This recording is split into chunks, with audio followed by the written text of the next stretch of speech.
Goeiemôre vriende en baie welkom by ons oordenkings op hierdie maandagoggend.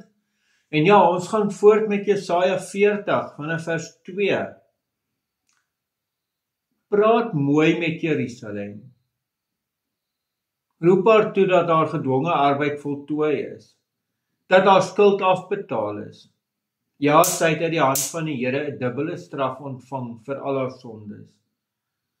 'n Stem roep, maak in die woestyn die pad van die Here gereed. Maak in die Araba 'n groot pad vir ons God gelyk. Elke dal moet opgevul word en elke berg en heuwel moet wegsak. Hobbelrige plekke moet gelyke grond word en rotsagtige terrein moet 'n vallei word. Die heerlikheid van die Here sal geopenbaar word. Alle mense sal dit gelyktydig sien, want die mond van die Here het gespreek. Vriende, wat 'n mooi teks om vir mense te hoor hier.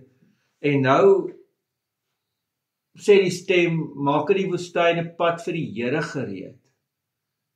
Die Araba, hierso lees ek vir dit verwys na die Jordaanvallei wes van die rivier, waardeur die Israeliete getrek het met die uittog uit Egipte en waardeur hulle sal trek na die bevryding uit Babylonië. So hier is hulle in ballingskap in Babylonië, soos met Egipte, gaan daar weer 'n uittog wees.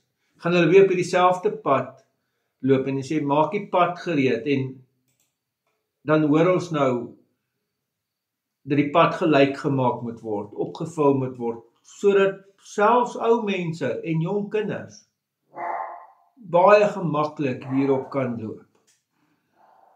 Ek en jy kan natuurlik nie hierdie teks hoor en nie dink in die Nuwe Testament nie.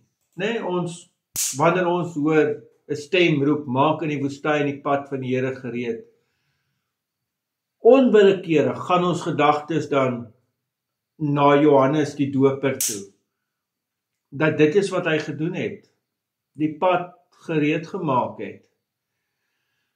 En dis die wonderlike ding van hierdie profesie, en dat dit het nie gestop nie. Ja, dit het in vervulling gegaan toe die volk bevry is uit Babylonië, en toe hulle teruggegaan het na hulle land toe, maar die profesie het ook nie daar gestop nie. Dit het ook weer in die Nuwe Testament weer 'n keer tot vervulling gekom. En nou is daar baie geleerdes wat die oorskryf en sê, maar die profesie het ook nie daar gestop nie.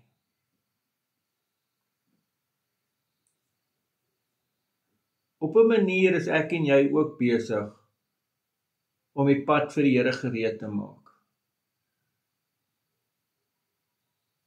Hoe? Dit moet ek en jy met die Here uitpraat. Partykeer sodat mense hom kan vind, sodat mense na hom toe kan gaan.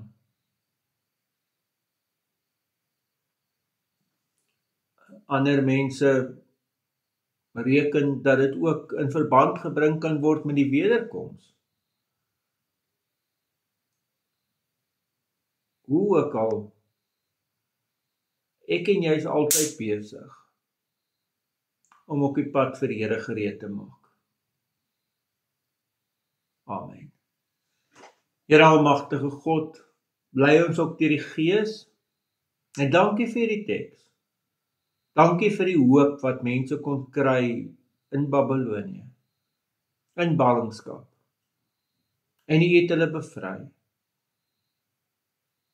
Ons kom bid ook maar vir U bevryding, ook in ons land, in die naam van ons Here Jesus Christus. Amen. Vriende, mag jy baie mooi en ook 'n baie geseënde dag hê. Totsiens.